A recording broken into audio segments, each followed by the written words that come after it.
his space in Sri Lanka. He had centers essentially in Jaffna in the north, and in Mankuba and Kites Island, one of the islands in the northern peninsula, Kites or Velene. He also had built a mosque shrine space. And so this was kind of my first entry into the Sri Lankan context of shrines and Sufism. And so it is from this kind of moment that I started thinking a bit more broadly about Sufism in Sri Lanka, which is interesting to think about that I'm coming from like a North American context and pivoting back into kind of this narrative of origins. And see. I will say generally, I think for folks who may not know what Sufism is, it's a lot of things to a lot of different people, and I'm not going to be able to give a definition that perhaps pleases everybody. But one of the ways that I think about it often is that within the context of Islam, especially in the early 8th and 9th centuries, it really developed as a practice of interiority, and what that means is looking internal or inward, and a practice also based a lot on contemplation and sometimes critique of what was happening socially in the early development of Islam. And so a lot of mystics or these kind of contemplative figures were often looking to the Prophet Muhammad as the model and an exemplar of how to be a Muslim, how to be a Sufi, and they were replicating a lot of the things that he did. And then the Quran becomes a basis for it. I know in our contemporary moment, sometimes these kind of ideas of what Sufism is and its origins is not often presented in this way. But as a historical perspective, this is often how it emerged. And one of the realities is that there was a lot of people, particularly charismatic individuals, who had kind of started attracting following interest amongst them, men and women, because their practices were critical of, let's say, this the empire or the religious elite. These individuals started attracting disciples, and one of the things that they focus on was really the experience of Islam. So, you might do the prayers, the 5-time prayers that Sunni Muslims do, but what is the internal experience of that? Maybe it's thinking about praying constantly with every breath, right? So it was going deeper in practice according to their belief. And so over kind of the 10th and 13th centuries, this is what became as kind of one approach. There was many different approaches. There's legalistic approaches, there's philosophical approaches to Islam, but Sufism becomes essentially one approach and experience of Islam, really through the text and really through the Prophet Muhammad. And the figures that were associated with these traditions, these Sufi individuals, teachers, became individuals in which students would kind of gather around. And they became figures with sometimes miraculous abilities because they had such close access to God through their constant state of contemplation. So both in life and in death, there was really kind of a cult of personality around them. And often when they died, what would end up happening is that when they were entombed, where they were buried, people would sometimes go visit their sites. And visiting the site was seen as a way to get closer to God. It was a point of access. Of course, this is also fundamentally what brings a lot of critique to Sufism, is this idea of that going to shrines and visiting shrines is actually quite not okay, because Islam is religion that believes in one God, right? And it doesn't have intermediaries or saints or these other gods and goddesses. So this kind of tension between who are Sufi saints, how are people approaching them, and Sufi shrines in Islam has been something that has been contested for a long time. And this debate is ongoing. It kind of begins in the historical moment and continues to this period. So I also just want to make sure that folks understand that this is not something often uniformly accepted by all Muslims. But a lot of Muslims do have kind of this connection to Sufism. And to say that you are a Sufi Muslim historically would have been redundant, is to say that you're a Muslim.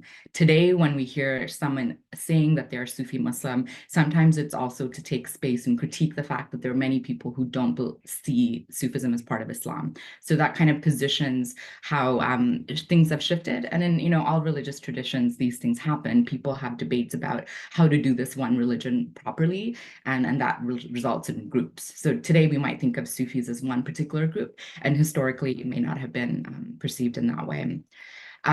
So if we were to think about Sufism in Sri Lanka and in Serendip as the Arabs knew it historically, in Ceylon, Lanka, one of the reasons that Sufism is kind of on the radar particularly is because of Adam's Peak.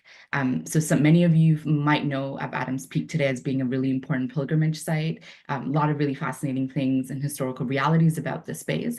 But for Muslims historically, the space was also associated with the site that Adam, when he was expelled from paradise, it's a narrative that Jews, Christians, and Muslims believe in. Some believe that he landed in Sri Lanka and that it is his footprint at the top of the mountain. This narrative is something that was believed in a lot of Arab sources and Persian sources. Some sources say that it was kind of broadly Hind or India, and over time, this narrative becomes kind of focused really on Serendip. And so in the pilgrimage route, not in the pilgrimage route, in the trade routes, when people were moving between the Gulf states and traveling across Asia, especially to over the Indian Ocean. Sri Lanka became a stopping point, but it also became attractive often because a lot of Arabs also bought into this narrative of Adam's Peak. So in some historical sources I've been looking at in Sri Lanka, you'll find kind of these narratives about pilgrims, sometimes traders who historically would have stopped at Adam's Peak for pilgrimage practices. The most famous one being Ibn Battuta, dating back to the 14th century. But these narratives become kind of, for me at least in my research, I've noticed become the central attraction, because from Adam's Peak, then you have these other Sufi shrines that are essentially developing based on stories of other figures. So another space is Daftar Jalani, which I'm sure we'll talk a lot about towards the end, and I'll come back to you. This is based in Balangoda, and this site, for instance, is associated with a 12th century Baghdadi scholar whose stories about, are quite popular in South India, in like Tamil Islam, and also in Sri Lanka. And the belief here was that Dr. Jalani came for pilgrimage to Adam's Peak, and after the pilgrimage, he went to this mountaintop and meditated. And some stories say that he meditated for 12 years. And then he went into one of the caves, and after his meditation was done, he held out his hand and he disappeared, and he went back to Mecca. So he essentially time traveled back to Mecca from this cave. So these kind of narratives are then what build these shrine spaces. So Dr. Jalani doesn't necessarily have Abdul Qadir Jalani, this Sufi teacher, entombed in there, but his memory or the trace of his memory is entombed there. And so because that memory or the trace is there, it attracts more and more pilgrims, and often more and more Sufi saints also come and visit. And then they become also over time, sometimes buried there as well. So this builds and builds essentially. And another important space is Kataragama. Kataragama is really, really fascinating because I think it's one of the few spaces, especially in the context of Sri Lanka, with all of the different religious and ethnic kind of tensions that are ongoing often. Kataragama is a space in which it is a mosque and shrine space that is contained in close proximity or in the same grounds as Hindu and Buddhist spaces. And it's actually quite fluid in the sense that, the times that I've been there would be Buddhist monks who would come and pay the till and pray in the mosque section, as well as Muslims going into kind of the Hindu temples as well. So there's some kind of interesting fluidity. It's not always perfectly sustained, but does seem to be a fine balance that we could note. And because this is part of a broader complex, there are really fascinating shared narratives. So one of the stories for Kataragama for many Hindus is that it's a place associated with Murugan. But what you'll see here often amongst Muslims is that Murugan, a Hindu figure, kind of becomes interchangeable with this Muslim figure whose name is Hidr. Hidr in Islam is this kind of mysterious figure. He's really, really important for Sufis. You'll often see him in green, and you'll often see him floating on a fish or holding a fish sometimes. This is really important, partly because there's a famous story, even though he's nameless in the Quran, there's a famous story with him and the prophet Moses, where one of the things that happens in this really fun story, and it's a complicated story, is that a fish comes back to life. And it's associated with water. So the water of life the fountain of life, gets associated with hither. And then so the fish coming back to life and him riding on the fish is something that's quite common. So these stories become preserved in a space like Kataragama, for instance. One of the things that actually when Johan and I were there last summer, when we were exploring the space, you'll see is that there is a fountain that's preserved, and they present it as the fountain of life. It may not be the original fountain, but there are memories or stories that we know from the Quran that are being preserved in this site. In terms of Kataragama, it's not necessarily that hither, this mysterious figure, is interred there or buried there. But what the story is that every 7 years, 7 becomes kind of this important number, he returns to this space. And so this space is kind of honoring his memory. And because Khidr is associated with this space, there are other Sufi saints that over time have been interred. So there's a couple there that are interred, but one that is quite famous is known as Palkuri Bawa. And essentially the story around this figure is that there was a time in which this was mostly jungle. And there was a cow that was kind of going in and out of the jungle area. And over time, people had followed this cow, and then they realized that there was an individual who was there who's drinking the milk from the cow. So hence you get pal and Tamil for milk. And so milk drinking bawa, essentially. And so this figure emerged as an important figure. So though he's interred in the Kataragama Mosque and Shrine complex, there's a picture of him actually in the Hindu temple as well in the same complex. So here's an instance in which a saintly figure, is being shared by multiple communities, and there's a little bit of mobility or movement around the people who are visiting these spaces. And this is, I think, one of the more rare spaces, unfortunately, in our current time, whereas historically, this kind of movement around the sacred spaces would have been quite common. We used to have similar stories at Dr. Jalani, where a lot of Hindu women used to go and spend a lot of time there. These spaces tend to be quite accessible to women, and so that's really important to note as well. But because it tends to be accessible quite to women, it's often used as a reason that they're not legitimate spaces. Like the woman's body's presence gets used to delegitimize or make the space kind of less valid. And that's kind of a really unfortunate reality. But you see this with Sufi shrines and a lot of other places in Pakistan, in Iran, in Egypt, and Turkey. So this kind of using women's bodies to say the space is real or not is not kind of unique to Sri Lanka by any means, but it's the same thing that we tend to see across other geographical spaces as well. So what I generally understand is that Adam's Peak becomes this key point of attraction, and Kataragama and Dr. Jalani become these other spaces that form like a central Sufi pilgrimage network. And from this, I think outward and say, well, there's lots of other spaces that have developed in relation to them, either because people came to visit these spaces or they build off on some of these narratives. One of, I think, my favorite aspects of Sufi shrines in Sri Lanka is that there's a lot of giant Sufi saints, olis. In Tamil, sometimes they will refer to as olis as saints, or awliya, which is the Arabic version of it. The story of long tombs, sometimes called, Napadoli, 40 feet long tombs, are common in parts of, let's say, in Talamanar and Mannar region. And also in Batak, in kind of the eastern province is where I have found the most of them. You'll find that sometimes they're seen in pairs. There's a few times you'll see that they're singular, but I think the pairing is something that's really interesting and I'm trying to figure out the significance of. Usually they're paired as a man and woman. And usually what I hear from people at the shrine or the shrine keepers are that it's husband and wife couple or sometimes sibling couple, but it's not often known, and people won't often know which one is the male one and which one is the female one.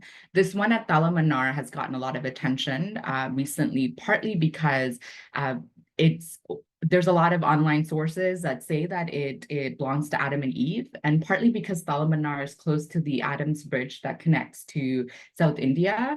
And so that bridge, and you'll see in kind of colonial maps that it's also defined as Adams Bridge. So it makes sense why this is on this coastal region, and this kind of notoriety came in that this was Adam and Eve. And so one of the stories you'll hear often is that when Adam was expelled to Sri Lanka from paradise, Serendip from paradise. He eventually left to go to find Eve, who was displaced to Mecca. He joined her, and together they came back to Sri Lanka. And from Sri Lanka, that's where kind of humanity began. And so another story you'll find in a lot of Hadith traditions, so these are traditions that are another source of information about early Islamic life outside of the Quran, is that historically human beings, like the reason that the footprint at the top of the mountain on Adam's Peak is so big is that human beings were really big people. But because human beings became morally regressive, they became shorter and shorter.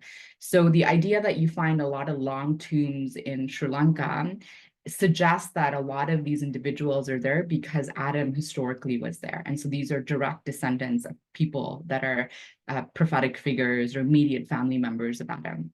And this is one way people think about it. And again, this is a story, this is a memory that people share that validates these spaces. And so, of course, when I talk to a lot of other people, Muslims, when I visit their homes, they sometimes have images of some of these Sufi shrines in their home. And so in one instance, I remember visiting kind of a Muslim archivist, historian, local historian, and he had told me that this is actually not Adam and Eve. This is another, a couple like Appa, awliya. So essentially, these two individuals were lost at sea. Their bodies floated to the coast, and the Muslims went to, the Hindus went to pull the graves in. They weren't able to do it. The Christians went to do it. They weren't able to do it, but the Muslims finally were able to do it. So this gave them validation that these were Muslim bodies that were needed to be interred. And so there's sometimes multiple narratives about these spaces. And I think it's important to acknowledge, because these are not memories and stories that are constant. They're sometimes changing. And I think part of my job as a scholar is to note all of them and not to say one is more correct or another is not, but just to kind of think through it like I'm doing with you folks. But this site, because some people do believe that it's for Adam and Eve, and even in Sinhala newspapers, you'll find a lot of tourists sometimes going and visiting. And Dr. Hasbullah, the late Dr. Hasbullah, who was a geographer in Sri Lanka, had told me to visit some of these spaces, years ago before he passed. He told me at the time that it's actually the Catholics in the region who look after the shrine too, because if they do think if it's for Adam and Eve, there is kind of an importance for the Catholic teachers to also support it. And so he had told me to speak to a nun there who would visit regularly, and I didn't get a chance to speak to her. So in the field, I often get a lot of stories, again, of different religious communities tapping into in different ways, which is quite fascinating. And again, there's a lot of these long tombs in the Eastern province.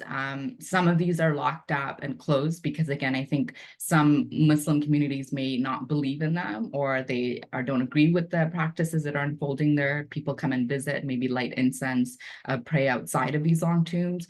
And so when they are locked up, it's a little bit tricky because I'm not able to get in. And because of the various displacements, especially in the north and in the Eastern province, over various conflicts, some of the people who do live by these tombs or shrines don't know the stories because perhaps the keepers who took care of them have moved away because they were forced to shift for various reasons over the years as well. So there's quite a few long tombs that I have found. This one particularly and still in the Mannar region is interesting because, again, two separate houses, as you kind of can see in this picture, and each of the houses contains a long tomb.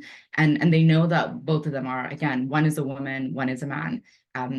The several times I've gone and visited it, I've gotten different narratives of which one is the man, which one's a woman. Sometimes I was told that it was a couple. Other times I was told that it was a sibling. So again, it's a lot of the memories of these spaces and stories are gone for the various reasons I've mentioned, but it's still important for me to kind of document. The other thing that I'll kind of end off on talking about are Sufi women saints. I think it's really easy to think about Islam in narrow ways in terms of the presence of women. I think that's an unfortunate reality that happens when a lot of people think about Islam. But one of the really interesting things about early Islam, and especially Sufism, is that many of the individuals who were participating in these spaces were women. But because history tends to be documented by certain folks, often men who had the a capacity to read and write. Their stories are not often documented. And also because I'm a woman in the spaces, it's interesting for me to think about having access to certain shrines and not having certain access. So finding women's shrines, I think, is really important because it's one of the few spaces where I could easily access them without having to have a mediator. And Johan knows this because I remember last year when we traveled together, he kind of saw how gender became a really complicated thing in terms of me being allowed into some spaces, mosque spaces, and not being allowed in them, right? So when I do find Sufi shrines for women, I think it's also quite important to document and acknowledge and tell their stories, but it's also important to think about, well, who's in this space and why are Sufi women's shrines particularly not well kept? Why are their stories sometimes untold as well? The Nachia saint is really interesting. Speaking to people around the shrine, especially some of the elder women, the aunties, it was really lovely to hear from them in terms of what they believe the space was. This is a really fascinating space because there's actually no tomb there. It's the story that is essentially entombed, the memory. And the rock you see, which is in the water. So the Nachia Saint is near Colombo and near the fishery. So kind of near St. Anthony's Church, kind of at the back, you'll see in the water. And you'll see these rocks with flags on them. And essentially, you know, the story here was that this Nachia Saint, Siti Sheikh Donar, was a daughter of a Baghdadi teacher. Her and her 6 brothers got shipwrecked and landed here. And then after they were here, she was bathing for one instance, and these Portuguese, and it's important to note that it's Portuguese because it dates the story, right? It kind of takes it to the 16th century. The Portuguese, a sailor had seen her because she was so beautiful, and she was on this rock bathing. And so once he started chasing her to assault her, essentially, she started running through the thickets. And she was running to escape and eventually found a cave. And she went into the cave and she yelled Allah's name in terms of like for safety and protection.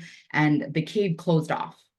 And so the story is that she's essentially preserved in the cave and potentially could be alive. Her 6 brothers are brothers who are scattered across the island. So when I've traveled across Sri Lanka and met other Sufi kind of memory holders, they would often refer back to the story and say, well, the saint that's entombed here is one of the 6 brothers, and who's from Baghdad, and they're kind of all along the coastal regions.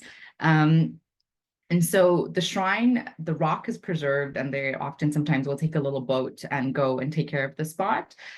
Because it was raining that day, they told me that they couldn't take me on the water, but there's a small sliver of mosque essentially in an alleyway that mostly women Thursday nights and Friday gather, women that are Muslim and non-Muslim as well. So again, this is kind of an important indication of how Sufi shrines and stories to women do exist. This is a really particularly interesting one. And then also what it means for women to gather there. The other important one also in Colombo is Hussein Baby. She is kind of dated to the end of the 19th century, and she is believed to be of Malay descent. And a very similar story in which that they were breaking ground, somebody had a dream, they knew that there was kind of entombed figure here. Over time that they learned this figure was Hussein Bibi. And this space has a section for men and for women. And it's one of the few spaces where it's by the Wakanda Mosque, where you could go to the mosque, but women are not often allowed into the mosque, so you might end up going into the shrine space, which is right behind. It's not as well kept, and what's often was interesting is that it wasn't always opened, even though they were supposed to be opened at certain hours of the day. It got to a point where the security guards knew me and they would just give me the key and just let me kind of go in, hang out, and then leave.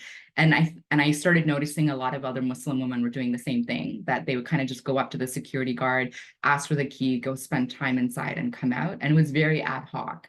So it's interesting also that this kind of natural facilitation was going on in the spaces. And there are stories to Sufi women that I've discovered in Dr. Jelani, in also in kind of the Eastern province. One of the unfortunate realities is sometimes people will tell me, oh, this tomb belongs to a woman, but we don't know her story. In rare instances, they might know the name. So Asinia Umma, this is a saint that supposedly was a caretaker for two Iranian Sufi teachers who were buried kind of in the east, and she tended to them. So her marker was just outside, and their two tombs were inside. And so this is kind of rare to even have a name and to have a vague sense of a story. But often at times you'll find that people will say, we know this is a woman, but we don't know much beyond that, right? So this is kind of something that I'm hoping to at least document and some of these stories, so it's at least archived. I will end off by saying that one of the realities now in terms of upkeep of shrines is that there's a political issue that's like outside of the Muslim community, but there's also something that's within the Muslim community. Historically, when you look at a lot of writings, and this is one of the things I've been doing, is going through newspapers in Tamil, or like going through the the Moorish Islamic Cultural House magazines, and anything that I could find. There's often a lot of discussion in the early 20th century about Sufis. Sufis were present at ceremonies such as this one, which was a Silver Jubilee celebration that took place in 1969. And they're participating by sharing music, especially through zikr, which is a particular type of prayer meditation that Sufis do, sometimes with music.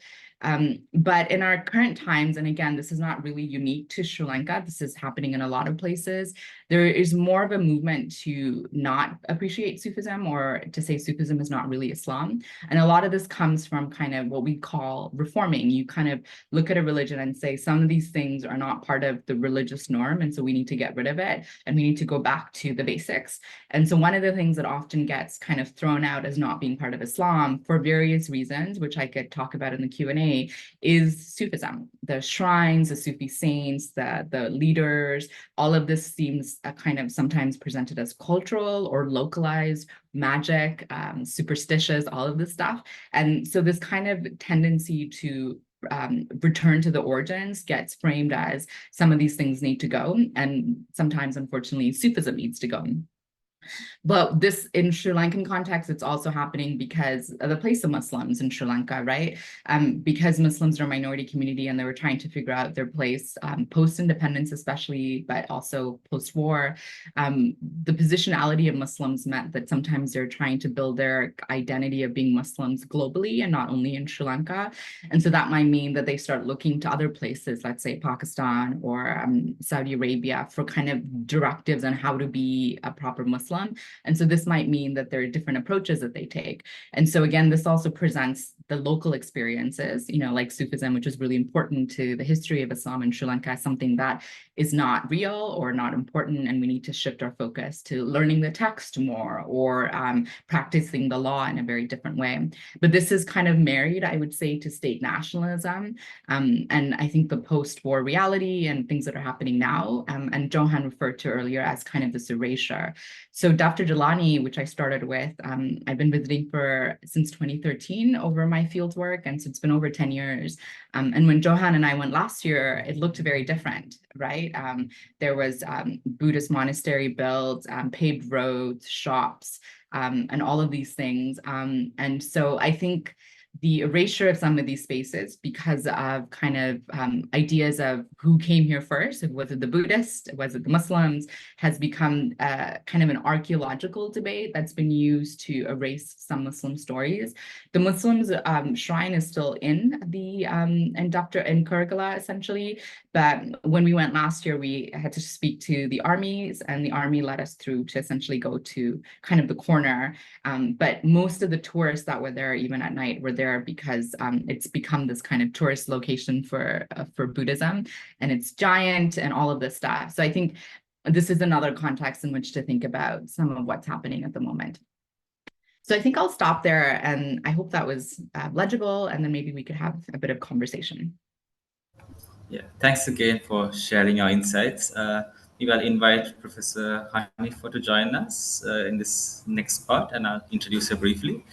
Professor Farzana Haniffa is a professor in the Department of Sociology at the University of Colombo, and was a SMUTS visiting fellow in Commonwealth Studies at the Center for South Asian Studies at the University of Cambridge. She obtained a PhD in anthropology from Columbia University in 2007, Her research and activist interests have concentrated on the social and political history of Muslim communities and on gender politics in Sri Lanka.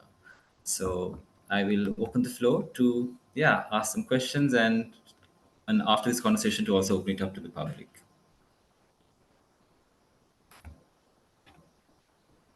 Yes. Thank you very much, Shobhana, for that wonderful presentation. Lots of interesting material. And thank you to CHDM for inviting me as well to be part of this, this event. So I have a bunch of questions. So I'm just like thinking how I should start off with. Okay, yeah, I'll just start off with what you spoke about reformist Islam and the way in which sort of Sufism is getting to be that which is marginalized in some sense, right?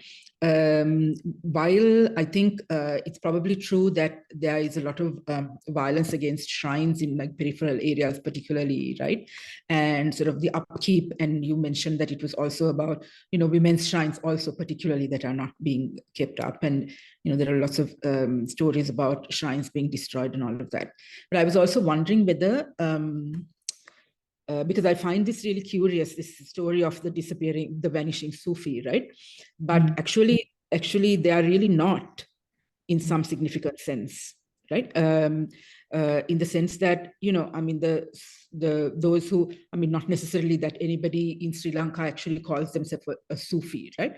But in terms of what we recognize as being, of that sort of orientation, I mean, there are very wealthy Muslim communities that, practice this particular way of being Muslim, and they seem to survive, right? They seem to survive. And, I've actually documented in some of my writing, not necessarily talking about the issues that you raised, but just in relation to some other stuff, that this sort of, the violent Sufi, I mean, the non-violent Sufi, right?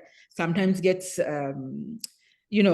talked about a lot in Sri Lanka, whereas violence committed by Sufi groups, not so much, right? For instance, there was this violence that happened in the south against sort of emerging sort of Tawhid mosques by Sufi groups that we don't really hear about. Okay, so my point here is whether you can think about like reformist sort of interventions in the Sri Lankan context as also kind of inflected by class, right?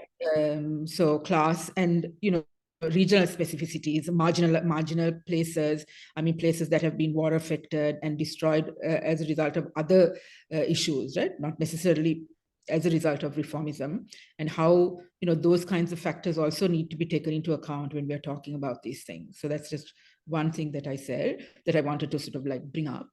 Then sort of the other thing that I wanted to ask you about was, I think you alluded to it, right? That and I mean, it's like sort of a standard trope when we're talking about Sri Lankan Muslims as well, the relationships that Muslims in Sri Lanka have with other networks, right? So I was just like wondering whether you had any information or whether we could discuss a little bit about sort of Sufi networks that Sri Lankan Muslims are also part of, because like you also kind of pointed to in some sense, the writing of the history of Muslims in Sri Lanka is an ongoing project, right? Arguably, it's always an ongoing project, but particularly for Muslims, I think, we really have no sort of substantial writings that we can draw from when we are writing about the research that we do now. So it's something that, we are kind of trying to build.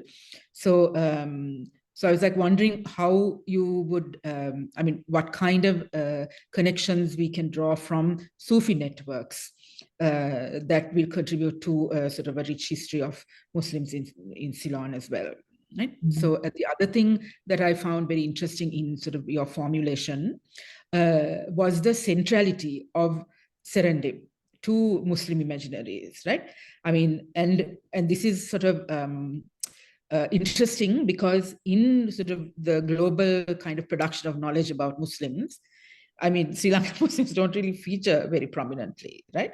So, but then there's this cosmological kind of idea of the centrality of Ceylon, okay, Serendip. So I was just like wondering about that, and what we can do to have that narrative be a little bit more present, right, in sort of like wider networks of conversations about Muslims globally. Yeah. Then let me just say one final thing, and then I'll stop and we can have a discussion. Let me just find my notes again.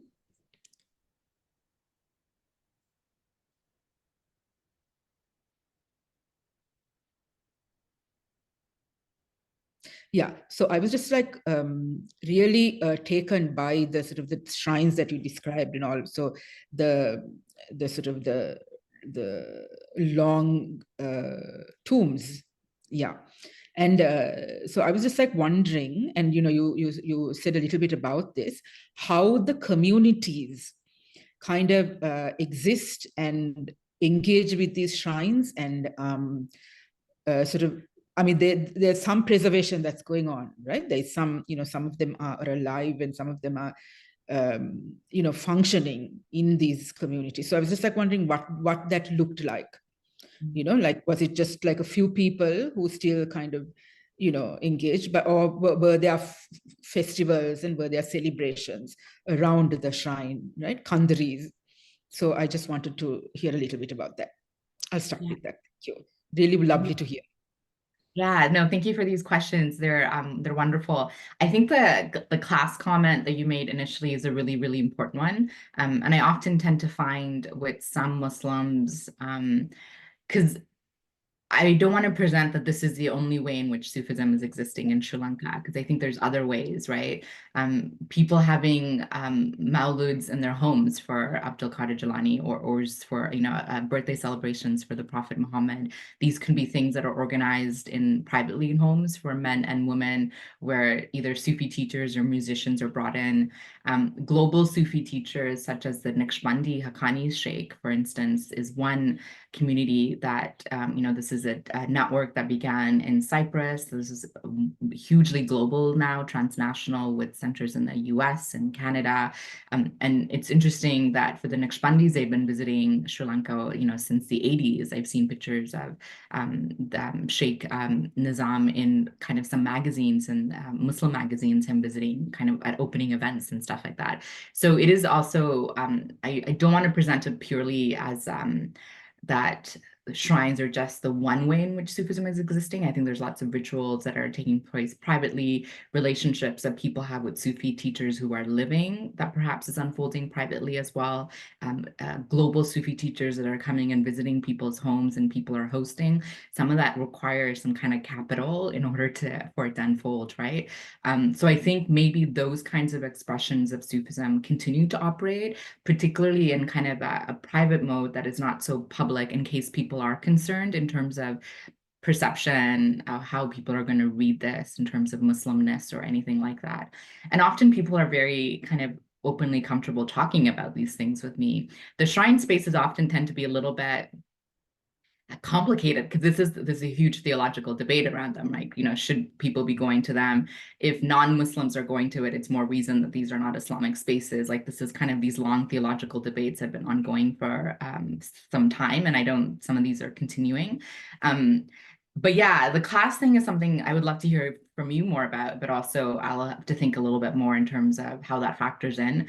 Some of the Sufi shrines that tend to be renovated and, for instance, just painted regularly, such as the one in Talamanar. There's one in Mankabam, in Kites, in the north, that I've been visiting regularly since 2013. And every year, kind of, the shrine, it constantly is kind of painted. And I often ask, like, who's paying for this? And they'll often say the trustee. If there's a trustee or a family member who are endowed with the shrine and it's been in their family for generation, they continue to upkeep the place by painting it, making sure that it's okay. And sometimes this means that the trustee may not actually be in Sri Lanka anymore. They might be somewhere in England or in the US or Canada, but they have people kind of doing this upkeep. This is not standard, right? This is maybe just some places that have a little bit more access than other places. So I do think it varies a lot. The question of other global, other like bigger groups as well. Yeah, this kind of ongoing tensions in terms of reformists, of anti-Sufism. You have a lot of from Pakistan, like the Tablighi Jamaat, for instance, or these other groups who are coming and visiting and are navigating kind of Sufism in the local context in a different way. One time, actually, Dr. Hezbollah, when he had told me to go to his village and go to the north, he had set me up with one of his friends. And I realized as his friend, who's an older gentleman, was taking me to visit all these shrines, I realized that he didn't believe in Sufi shrines, but Dr. Hezbollah had told him to take me. So this poor man is taking me around visiting Sufi shrines. And I would ask all these questions and he was just like really dismissive. He's like, yeah, those people do it, but it's not really Muslim. It's not what we do. And then eventually I figured out, I was like, oh, you're Tablighi, you're not. And so out of respect for Dr. Hezbollah, he did this favor, but he just wasn't even buying into all of this stuff. And those moments have really been interesting to me, is to actually participate with people who perhaps find these spaces a little bit problematic and then be in the spaces and to hear their versions of it. And again, so I think there's like a kind of a broader global phenomena, especially from the South Asian context, that's informing some of this. But this also means that there's a lot of Sufi teachers that do come to Sri Lanka because of Adam's Peak, right? Because for them, in their cosmology, in their idea of Islam, even though there's this sense that, I think Islamic studies scholars like, you and me operate in a world where people think, oh, there's Muslims in Sri Lanka. Like, this is often what I get, right? When I tell people who know nothing about this, and I'm sure you've heard this so many times, which is like really offensive. And then the next thing is, for Sufis, there is this sense of great importance to Serendip, to Sri Lanka, because they know that there's these sources from the 8th century, from the 9th century, Persians, Arabs writing about Serendip, writing about the fact that there's so much flora and fauna on the island, because when Adam fell, he brought those with him.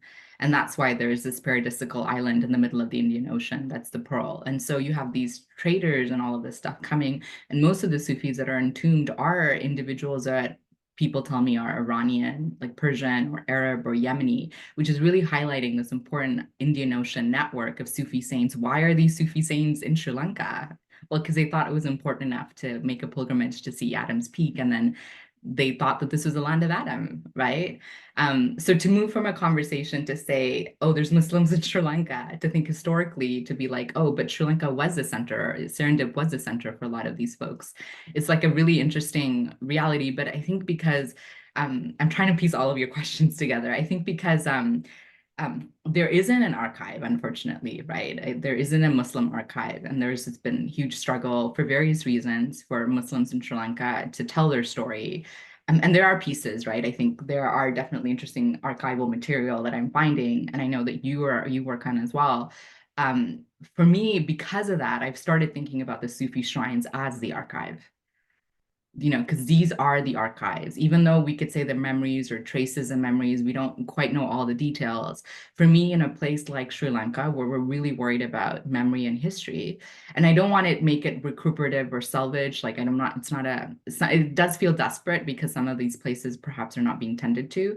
But I do think these shrines are interesting historical remnants of Islam in Sri Lanka, but are still lively, like they're really active in various ways, right? I don't know if any of that resonates with you, but. Oh, no, sounds wonderful. So, I mean, I think maybe we should open it up for questions now, Johan. I mean, I Yes. can think, Yeah. but Yeah. Good idea. I mean, one thing also I noticed that it's the number of tombs also had reduced, right? For example, in Kataragama, you can still see a few tombs, but they did say there were far more tombs, and then the land had just got smaller. So I think it's also about gradual erasure. I think is one thing to also think about. Yeah, I mean, one of the things, I was given a list of all the Sufi women saints in Sri Lanka. So I just checked yesterday when I was preparing for this presentation, and I had a list of 10. I think of the list of 10, I've only found 3 of them. So it's also, you know what I mean? And so on all of the shrines I've documented so far, I think I'm about 30. I haven't done Kandy yet in like the center because I speak Tamil, it's a bit easier for me to go to the north and east and engage with kind of Tamil speaking areas just as a point of access. But one of the things I'll have to do, hopefully next year, is also like do the center. And so that there'll probably be a lot more. So even, after 10 years of documenting, I'm like at 30, probably more. If one were to continue documenting every possible one of the ones that we know, But as Johan, you're saying, of the ones that have not longer existed, we don't actually know, right? So there is a sense of urgency in at least documenting or archiving some of this material, especially when, Dr. Haniffa, you're saying that there isn't a proper archive, right? So what kind of different archives can we bring in to kind of document the memories of, Islam in Sri Lanka? And I think Sufism is just one. There's lots of different things, lots of different archives, right? Yeah. Yeah, I just want to ask you one more question before I sort of let Johan open it up for other people. You mentioned this terminology of Tamil Islam. Yeah. Yeah. So let me just say one thing. No, just that, I mean, the Tamil Muslim sort of tag, like, has no meaning here, right? So I was just like wondering, like, I mean, it has a sort of a genealogy. So I'm like wondering about your usage here. So please. Yeah, I mean, I'm also like in agreement with you that like Tamil Islam doesn't really make sense in Sri Lanka, but in South India. So one of the things that I did also in relation to understanding Sufism in Sri Lanka is that I traveled to Malaysia and Singapore and other places to try to map some of the places, like because in the Nagaur Beach Shrine in the Eastern Province, which is a really popular one. The Nagaur Shrine is the original one is in Nagaur, South India. But when you go to Malaysia, I think it's St. George Island and also in Singapore, there are similar replicas of the same shrine.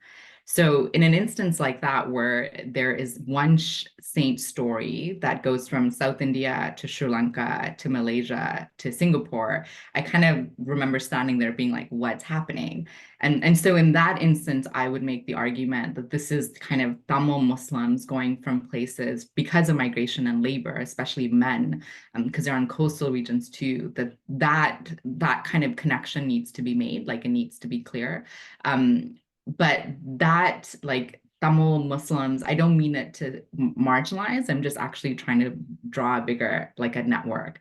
But I think there's many different ways in which Sufism is being pinned down in Sri Lanka, and some of that, and even I think the Muslims in the newspapers, in Muslim Nation and the other newspapers I've been looking at, sometimes they position Sufism as being the Indian Muslims are doing it. Do you know what I mean? And as opposed to like the Moors or the Ceylon Moors are doing. And so they're also negotiating. I'm not sure if you've come across this. They're negotiating kind of the place of Sufism. And sometimes they like to position it as, this other group of Muslims are doing it, and perhaps not like our Muslims in the island are kind of doing it.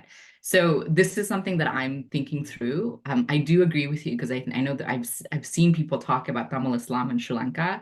There's a linguistic reality. Of course, there's books written in Tamil from South India that are circulating, and people writing in Tamil, and Siddhe Labbe writing in Tamil, and that's circulating in the Tamil network. So I don't want to deny that there isn't like a broader network of movement around the islands, because there's shrines suggesting that there's like these connections. So it is a piece, but I don't think it's the only way to understand like Islam in Sri Lanka. What are your thoughts on this? I'm sure you get asked this question a lot. Only that, I mean, that the terminology, I feel like it is not sufficiently responsive to the political reality of Muslims in Sri Lanka, right? That is my only thing. So therefore, I think when you are using that terminology, I think it would be good always when referencing the Sri Lankan context that you have a little bit more language explaining it, right? That's all. I mean, in terms of like the affiliation with, Muslims with the Tamil language, for instance, no doubt, right? No doubt. But there is a particular political reality that sort of precludes the articulation of Muslim identity, right, as Tamil Muslim, right? And I mean, I don't know, maybe it'll change. I don't know. But the legacy of the conflict and all of that speaks to that also, right? So that would be the only, I mean, it's a quibble. Yeah. No, and I 100% agree with you. I totally agree with you. Yeah. Thank you for pointing it out. Yeah. So we can have some questions now. You can either raise your hand or unmute yourself, and I request to make the comments brief and constructive. Yes, Imad. Hi. Really enjoyed listening to the entire session. I would just like to continue the thread on perhaps a Tamilness per se. I just got back from my ancestral hometown of Samandure and visited the same Malkampeti shrine that you did, but also in the town itself, there's the Periyapalli, which is like the main Jumma mosque, and I visited a independent researcher, mostly trying to figure out where the name for my Kudi or clan comes from. And the Kudi system in the East is interesting in that it is one sort of relic of Tamilness that exists among Eastern Muslims, even though obviously because Samandure used to be a port at one time. There was a lot of confluence of movement there. So the story that I was told is that in the 1500s, there was a Sufi saint who traveled from Persia to Kandahar to somehow his way to Samandure, and he's accompanied by this young girl as well as Kerala. But what's interesting that happens is that that area, which now the Tamil part of the area is called Veeramunai, is a Mukkur caste Tamil settlement. But because of the presence of this Persian saint, you have Muslims kind of slowly being drawn towards this area and settling in. And this is a saint who was honored by both the Tamil community as well as the Muslim community. Anyway, so he passes away and they build a little sort of ziyaram for him and then eventually a small mosque. When it comes time, after he passes away, the girl child is taken in by a Muslim family. And when she is given in marriage, an interesting problem arises, which is that the clan system is matrilineal, and this person is coming from outside, so she does not belong to any Tamil Kudi. So there were 7 Kudis at the time, and all of them essentially, even amongst the Muslim community, have the same Tamil Kudi names because they married into this community of Mukkur caste Tamils. And so because she did not have a Kudi, they had to invent one. And when they invented, they used the name of the saint, Kosappa. And that's how my Kudi comes into being, Kosappa Kudi. Eventually, there's this mosque architect who has this dream that he wants to build this mosque in this certain way. He builds it upon this site. They have to move the grave. The story is that those who moved the grave witnessed that the body was still intact. And so there was a certain reverence around it. Eventually, centuries later, not centuries later, but so 1949, that's finished being built.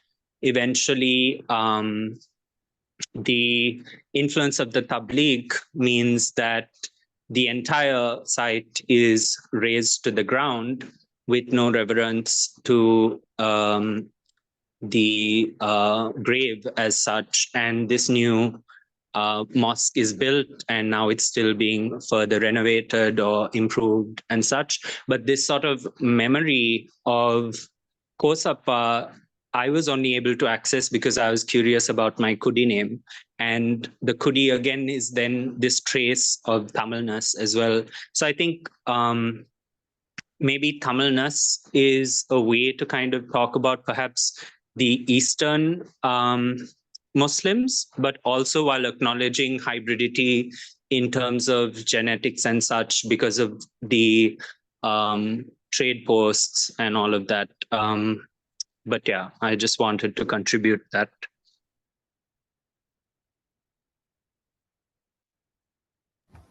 Thank you. That's very Thank interesting. you. Do you have any other responses?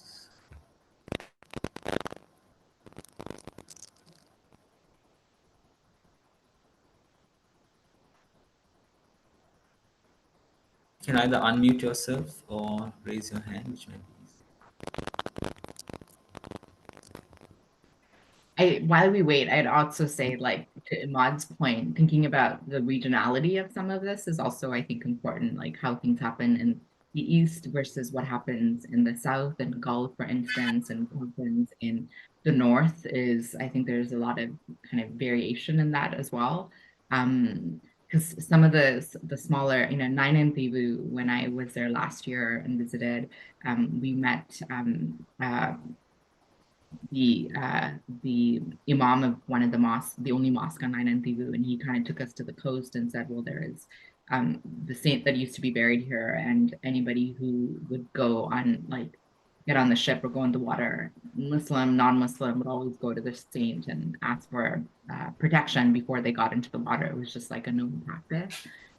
And so I think it's sometimes one of the things to keep in mind, and I often say, is that religion is often practical. Like, we like to think of these like bigger kind of cosmological reasons. But the idea of seeking blessing from a saint before going on the water to make sure that you come back or have a good fishing session or whatever. So, like, the practicality of things. And I think, Imad, you're kind of also signaling to kind of like how these things are just practical and mundane. Sometimes they're not like a religious reason for it beyond that this is the way that it happened in the caste system, and not to say that those things are okay, but the practicality shouldn't sometimes be lost in some religious practices, including Sufi shrines, right? I think Usman's handed that. Uzma, you can ask your question. Actually, not a question. Thank you very much for Shobhana for sharing all her stories and experience and everything. Thank you.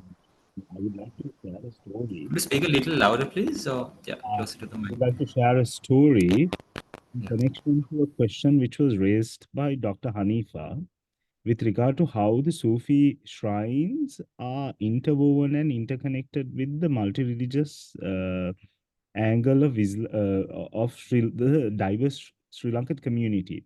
There is a ziyaram in Gaul in this area called Gintota, which is where the Ginganga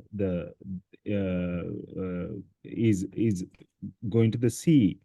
In that space, it's a pocket village of Muslim of seven families. Next to this ziyaram is a devalaya, a Hindu devalaya. Out of reverence to the Hindu devalaya, every year when they have the kandiri, they do not prepare meat. It's only rice. I think it's the same thing with Khataragama. They don't prepare meat. They only prepare vegetarian food. And secondly, when the Devalaya function comes, the Muslim ladies go and help and assist the Devalaya Pujava or their feast. And when the Muslim feast happens, the neighboring Sinhalese women also come and help the shrine feast.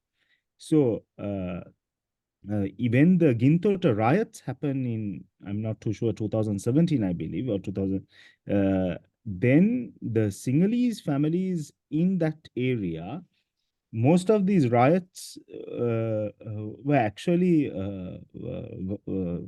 people from outstation, not the community members. And the Sinhalese people came to the street and said to those riot people, oh no, there are no Muslim people here. It's only we Sinhalese who are here. So thereby, because of this social interconnected relationship that they have built over centuries, through simple practices by sharing food and helping them to prepare food and respecting their culture by making vegetarian food even during a Muslim function, there has been some sort of like a bond between communities which has created. And when theological differences like the Tablighi Jamaat comes or the Tawheed Jamaat comes and says that no, you should not go for ziyarams, the cultural activities connected to those spaces dies. When the cultural activities connected to those spaces die, the what you call the interconnection which has been there for centuries also loosens and dies. And then when there is a Easter Sunday attack or something, and thereafter you try to reconnect with the majority community, the majority community feels it's like artificial. And I believe, therefore, these cultural events connected to Sufi shrines is very much a contributory factor for the communal harmony in Sri Lanka. Thank you. Thank you, Usman, for that note. And thank you also for, supporting this project. Usman hosted us when we went to visit Gal and told us a lot of wonderful stories as well. So, yeah.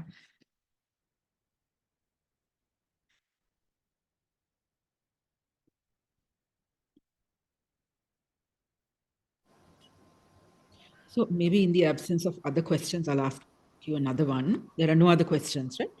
Not yet, yeah. Yeah. So I was just like wondering what more you can say about the women saints and the shrines there, right? What kind of commonalities did you see in addition to what you already talked about? And, how, was it mainly women who came to worship, or not worship actually, to engage with those shrines? And can you talk a little bit about that, Shobhana? Yeah, I mean, Hussein Bibi Shrine is the one that I visited regularly. In Colombo, I would go weekly whenever I got a chance. It was interesting because I think I was there during Ramadan, and they were doing the extra prayers after. And so I kept asking if there was going to be a section for the women to be in prayer because you're hosting it at Hussein Bibi Shrine. And they would keep telling me, and they being kind of the organizers for some of the contacts I had, and they'd be like, yeah, there should be one for women. But the whole time I learned that it was the men who were gathering to do extra prayers in the shrine, but there wasn't any one for women at all. So that was really fascinating to me that and I don't know if this was active. I don't know if it was just that like a social reality of like women's domestic labor that they weren't participating. Because anytime I was at Hussein Bibi's, it was often women, and often who I noticed were at least Muslim women who were coming in who would just privately sit and pray and then kind of leave. And some of them would come after work, and there wasn't an official gathering, but the one gathering that did take place during Ramadan was men were gathered to pray in this space, but there was no women, and I wasn't allowed. I mean, I asked to go, but I wasn't allowed to go. So there was like a point. So that I thought this was really quite fascinating. The Nachia Saint was similar, but the space, one of the issues with that, the actual mosque space, is that because the land has been severed so much, it's like a very narrow little mosque. And for various reasons, I was told when I was talking to the mosque trustee, because there's even when you walk into the mosque, there's even a family living in different entrance rooms. You have to kind of walk through their property to kind of get into the back. And then I asked if this family had anything to do with the shrine, and they said, no, these are just folks that are kind of renting or living here. And so there's like just a practicality of development that has become an issue in some of these spaces, that this particular, the Nachia Saint one, is not upkept. But I was told that the people who do gather are ones who come Thursday night for women's only gathering, and it's kind of open to women only. And there are Kanduri festivals that happen at a lot of these places too, right? But they're not regular enough, or at least information that I was getting in terms of trying to attend these were not often regular enough. Dr. Jelani, when I used to go years ago, I remember one of the memories I have of that place is that when I had gone and the army was there posing as kind of doing an archaeological dig and kind of checking out the space for various reasons. There were women, and all of them were Hindu women, who were sitting on top of the rubble at the shrine with their kids, right? And the imam and everybody was just kind of operating, like doing whatever he was doing and talking to me. The army was doing their thing, and these women really, like, confidently were like, well, we're here at the shrine, we're here with our kids, we're doing what we're doing. And that was really impressive to me, that because in that, and especially to be Tamil Hindu women, to be surrounded by kind of the army, and not being fazed by the situation and continuing to pursue, and with their children too, right? To just hang out at the shrine. And it wasn't that there was any occasion, there wasn't any food, because usually when there's food, because at Bao's community in the north, one of the interesting things about Bao's place is that that site was built for Mary. There's an important place for Mary, the mother of Jesus, and Maryam, mother of Isa in Islam. And so there's all these really fascinating stories about Mary being entombed in different places. She's entombed in Jerusalem, she's entombed in Turkey, she's entombed in all these places. And apparently one of the places that Mary's body is entombed is in Sri Lanka, right? And in the north. And so Bawa Muhyiddin, the Sufi teacher that I studied, told all these stories about Mary being entombed. And so when he built the mosque in Kites, he said that he built it in her memory because it was for her, it was a house for Mary, right? And so what's really fascinating is that people sometimes will go, sometimes when Bawa Muhyiddin was trying to initiate students or his students to a higher position, he would often send them to go sleep at the shrine, and to get initiated by Mary before they could do the work for him. So Mary becomes a really important role to play. And it's something that you don't often hear too much about it in his North American context, because a lot of his followers in America were Protestant Christians or Jewish. And so the idea of thinking about Mary was a little bit weird for them. But Mary's story in Sri Lanka appeals to Catholics, it appeals to Hindus, and it appeals to Muslims, and it's not as problematic in kind of the fluid way that Usman is talking about it, and Imad was talking about it as well. And so the story around Mary, I think, is an important story I should have mentioned, but she becomes also like a pinnacle point for a lot of the other Sufi women stories that we're hearing in the country as well, because I think Mary becomes an exemplary figure, at least in Sufism, and sometimes in Islam we hear about Fatima, or we hear about the Prophet Muhammad's wife, Aisha or Khadija, but Mary in Sufism often has this kind of role that's like she's the perfect example of a woman. And it's sometimes problematic because it's like, motherhood is being amplified, and like chastity is being amplified, and all of these things that we could critique. But because Mary can be this perfect example of a Sufi, just like the Prophet Muhammad is like a perfect example of a prophet, there's like a really interesting access point. So in Bawa's ashram in Jaffna, or his space in Mankubam, in Kites, you often see that a lot of the people who are at the forefront are women, right? Who are doing the cooking, who are only making vegetarian food, like Usman had mentioned, to make sure that it's inclusive to anybody who wants to come and eat there. They're the ones who are making kanji during Ramadan. They're the ones who are sitting, sometimes even standing and they don't do salat, like they don't do the 5 times prayers that you see in Sunni Islam, but they will sing songs to Bawa Muhyiddin as a kutub, an important Sufi figure, and the Prophet Muhammad. And so I think these spaces, and the fluidity and kind of what Usman was talking about, allows for women, often Muslim women and non-Muslim women. So, Bawa's Mankubam in Kites is right beside another masjid that also has a Sufi tomb in it, this is associated with Abdul Qadir Jilani too, but women are not allowed in there. So when I would be at Bawa's place during Juma prayers on Fridays during prayer time, Muslim women's husbands who would go to this mosque to pray, the Muslim women would come to Bawa's mosque and they would hang out there, right? Because they knew that they weren't allowed to go into this mosque, that their husbands or their fathers were going into praying as well. So, and I think some of that could have to do with the story of Mary being the one who's memorialized and who this mosque is being dedicated to. The other could be that there's, Hindu women there, there's no caste issues or anything like that. And then food is being served as well. So they come and eat and then kind of go, right? And so this is also like really fascinating in terms of what these spaces do and what role they play. And I'm coming back to kind of the practicality. They're social spaces, like Usman was saying. They feed people, especially in a war-torn place like Jaffna. They have an important point of access.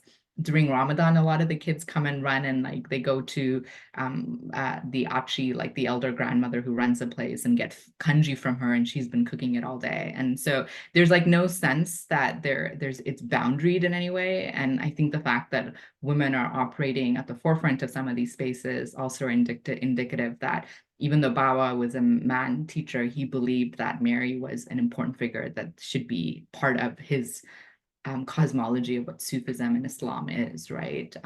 So it's not purely shrine-based, but it's also the stories of women he's telling in relation to Islam, in relation to Sufism. Yeah. Thank you. We have one question. During your research, which is the oldest shrine in Sri Lanka that you came across? And I also question about, I mean, you said you don't have many sources, but in some of the colonial sources, you see drawings of the Jailani rock. So I want to know, like, how did they make sense of these Muslims in, or these different versions of Islam in Sri Lanka, and how Yeah. that historiography is written or Yeah. presented? I mean, I think the oldest technically would be Adam's Peak, if we were to think about it. I mean, it's not a Sufi shrine per se, but I would say this is like central to the story of Sufism in Sri Lanka and Islam in Sri Lanka, however you want to believe it. Alex McKinley has a great book called Mountain at the Center of the World, and I'd highly recommend that book on Adam's Peak. It has kind of Hindu and Buddhist and Muslim renditions of the space and how it's kind of transformed over time. In terms of a Sufi shrine, this one in Jaffna in Kites that I was just talking about, this it's dated to, at least the plaque says that it's dated to the 1500s. Again, I think this is a part where we have to take kind of I don't know, expand our way that we think about history. But yeah, I think even though it's dated to the 1500s, we may be that the actual space may not have been there at that time, but it has been built over time. But that I think is quite interesting. And then technically, I think we would have to say the long tombs because they're like the descendants of the prophet, and they're associated with the prophet, and they're like prehistoric giant beings. They technically would have to be like older ones. But again, is it possible that they've been there for like, potentially thousands of years? It's hard to say as a scholar for me on that end. There's like no evidence, and I'm not going to rely on archaeology for all the problematic reasons it's being utilized in Sri Lanka. But it's like such a great question because we can't date it beyond stories. And that's why I said the Natchia Saint one is really interesting because when I went and I was speaking to the women who are around Natchia Saint in Colombo, I would ask them because they kept saying when they were speaking to me in Tamil, like they would keep saying that the men who came to assault Natchia Saint was white. And so then I would be like, well, which white? Like, is it British white? Is it the Portuguese white? Is it the Dutch white? Like, and they would look at me and say, well, it doesn't matter. Like, why does that matter? Right. And so, because they're not interested in the timeline, they're interested in knowing that the story is sufficient enough. But there is a small little pamphlet that the Moorish Islamic Cultural House had written, Tafik, and he has stories of Muslim saints and shrines in Sri Lanka, and there's a few in here. And he dates the Natchia Saint story to 1500s. So the white people were technically, he's saying, are the Portuguese. But the women that I spoke to, they were just like, we know that they were white men chasing Natchia Saint, but we don't know who they were. So this is where timelining some of this is a bit challenging for me. And it's one of the reasons that I've moved away from trying to pinpoint some of the actual dates, because I think it's like an impossible, I mean, unfortunately not a historian, and it might be an impossible task, but maybe somebody better than me can kind of figure out the pinpointing of the dates. I'm kind of focusing on trying to see as much of the stories that I can get as possible and any historical information I could get. But yeah, so far it seems that like 1500s are where we're at, which is that's like 600 years, right? The Dr. Jilani one, which you see some paintings, drawings of in the Colonial Archive, is really, really fascinating because and some of the drawings, you see circulating on Facebook as well, which some people will use it to validate kind of the Muslim presence of it. But if you saw the sign that I had, the last picture I had posted, when the ships were happening in Kurugala, and there was more signage coming up, especially after the digs, at least the dig in 2016 and 2018. What the current state in 2023 is radically different from my previous visits. A lot of the signage said that at least the Buddhist presence was there at the 2nd century, whereas it was trying to predate and say that the Buddhist hermitage site predated kind of Muslim presence on it. there isn't a sense with like, why did Dr. Jilani, why did Dr. Qadir Jilani, a Sufi saint, a jurist from Baghdad, travel all the way to Sri Lanka, go to Adam's Peak and go to this mountaintop for 12 years and meditate?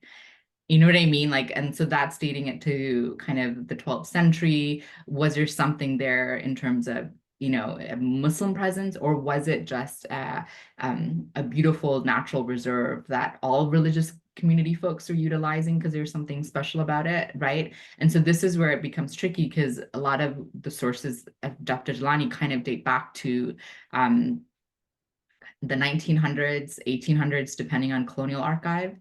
The other fascinating thing about Kurugula and Dr. Jilani is this myth around the Balangoda man. I don't know if people have heard about this idea of kind of these Neanderthal bones that have been found there that date it to kind of this other origin point in Balangoda.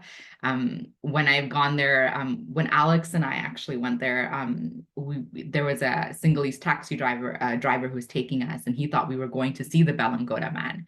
And we said, no, we're going to see a Sufi shrine. So this idea that the Balangoda man is what makes the space also important adds another kind of complexity to it, that it's just not, a lot of different religious communities are projecting importance to this space, be it a Buddhist hermitage site, be it something that this, Baghdadi teacher came and meditated for 12 years. Was it because it was a reclusive, seclusive place? But once the myth develops that Abdul Qadir Jilani disappeared from Mecca, traveled from Mecca within putting his hand out, then has more traction, that more Sufi saints end up coming there and then end up being interred there, right? So this is the kind of the complicated part of that particular situation. And tying women into it also, the shrine trustee for a long time was, Roshan Abusuli, who was a woman. And part of the reason that, that space has also been complicated in the way that it has is that kind of when, in my conversations with her, she has said that her being a Sufi woman trustee, like the only one, I think, a Sufi woman trustee of a Sufi shrine in Sri Lanka, which is getting all of this notoriety. And she's also a lawyer, and she's tried really hard to protect the space that she inherited from her father. Her gender has been part of the reason that this has also brought it into kind of some members in the Muslim community further resisting this space too, right? That it's a Sufi space, but should a woman have authority over it? And so some leadership issues around her gender have also added complexity to kind of this historical debate about what is this space. And Alex McKinley and I have an article out that talks a little bit about this. It doesn't include all of the changes that happened in the last year, the last few years over COVID, but I think it kind of gives some of this history as well. Yeah. Thank you. Maybe we can take one last question. I think we've had a very interesting discussion. Any last questions from anyone? Can I have one question? How do you Yes. manage the archaeological site or the archaeological story versus the social story which has passed down generation? The Maybe I conflict, can also, yeah, sorry, go ahead. the conflict between the archaeological narrative and the narrative of memory. How do I deal with it? Yeah, And also could maybe you? in terms of writing historiography, how these are both important, or where you see the importance in negotiating these, and also in terms of spatial awareness. So you get human geographers, you get people working with this from different lenses, maybe to understand where is your lens, or if there is one lens or not. Yeah, no, it's such a good question, because all of these are like technologies, right? Like history telling, archaeology. These could be technologies that's used by the state or used by one group to oppress another or whatnot. But in other instances, these are also technologies or tools that can help one assert a kind of presence and history and like authority and validity. So it's like often quite complicated. One of the things that I think I do as a religious studies scholar, and this is just kind of my training, is in an instance like this, and part of the reason, the way that I presented it, some of my research today was telling you the different stories. I don't think it's ever my job as a scholar to say the story is right or this version is right. My responsibility would be to say, here's some archaeological discussions around this. Here are some, the way in which community members or elders are telling me these stories. These are some of the things that are written in kind of the colonial archives or the state archives, or these are kind of the absences or the questions that I have. I think collecting and having those side by side and not actually curating and saying that this one needs to be read versus these, or canceling these other out, is an approach that I tend to take.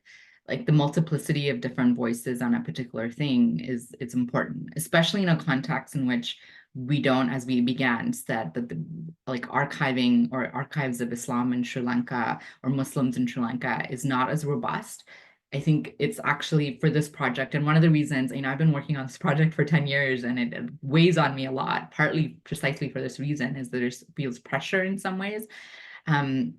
And how do I document all of it? Like I now have this archive of things that I've been collecting for over 10 years. What do I do with it, right? So part of my job now is to sift through all of my field notes and photographs and stories and figure out a way to tell an effort at telling a narrative that doesn't necessarily have to be cohesive, but at least to tell the story, and so that it's kind of out there.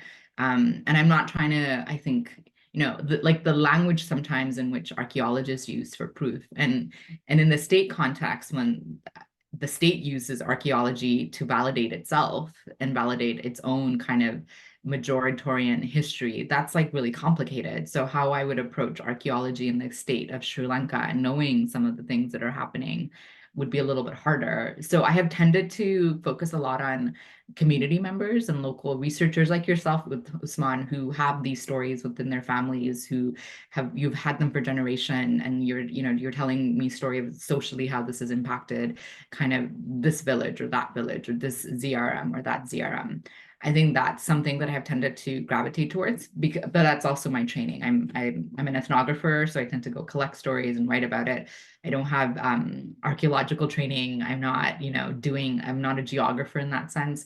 So I would love, I think this would be my dream, that other folks in other capacities and trainings come up and take up this project and kind of do this work, right? And this is part of the reason that I love talking to different scholars about it, because sometimes I have a tendency to get like stuck in my own thinking and I'm kind of by myself figuring this thing out. But like, talking to Dr. Haniffa or talking to other scholars who are invested in these things in different ways really helps be like, oh, I should be thinking about these different things and how could I write this out? But I think, Usman, the work that you're doing to archive your stories are as important, you know what I mean? And I think there's a lot of other, there's Facebook Sufi groups that are documenting these stories and documenting pictures. I think all of these different projects are like social memory, archival memory, media memory. These kind of spaces are important. I think Imad as an artist is doing some really fascinating thing, especially sonically and visually. So I think these are all different forms of archives. It will be interesting to see how archive could be used, archaeology could be used in the context of shrines. But I also think about, one of the things I thought a lot about is that as I was looking for shrines in Sri Lanka and finding unmarked shrines, I was really struck by the current political reality of unmarked graves that are appearing in Sri Lanka post-war, So there's like something really fascinating in terms of like memory that is being buried or interred on the island, and residue of that, traces of that, and how we approach it. So it's so complicated. Do you know what I mean? And like, especially when it comes to land, and a place like Sri Lanka is so complicated. And so, yeah, and so this is where it's like really, really hard. I think it's a really like a lot of big political questions come up that I'm not going to be able to fully tackle at all. But I think it weighs on me, right, in terms of and I think this is what these spaces that the collective is also trying to think through, right? How do we go forward in some of these big issues? Dr. Haniffa, do you have any thoughts on kind of any of that in terms of how you approach it? Archaeological, social. I know you're a sociologist, so you probably have a different approach to the archives in some ways. I don't know about that, but oh, sorry. Yeah. Just in terms of, like you said, the state's investment in the archaeological project, right? I mean, that I think over-determines any kind of view you could have of archaeology in Sri Lanka, no? So, what is the state's involvement with looking at any kind of historical narrative that is not just Sinhala Buddhist, right? I mean, I don't know of any that the state has invested in. I mean, I don't know, this may actually be that I don't know, but I mean, even in terms of like, sort of say Portuguese remains or the Dutch remains, I mean, the Dutch to a certain extent, because there's some investment from the Dutch government, right?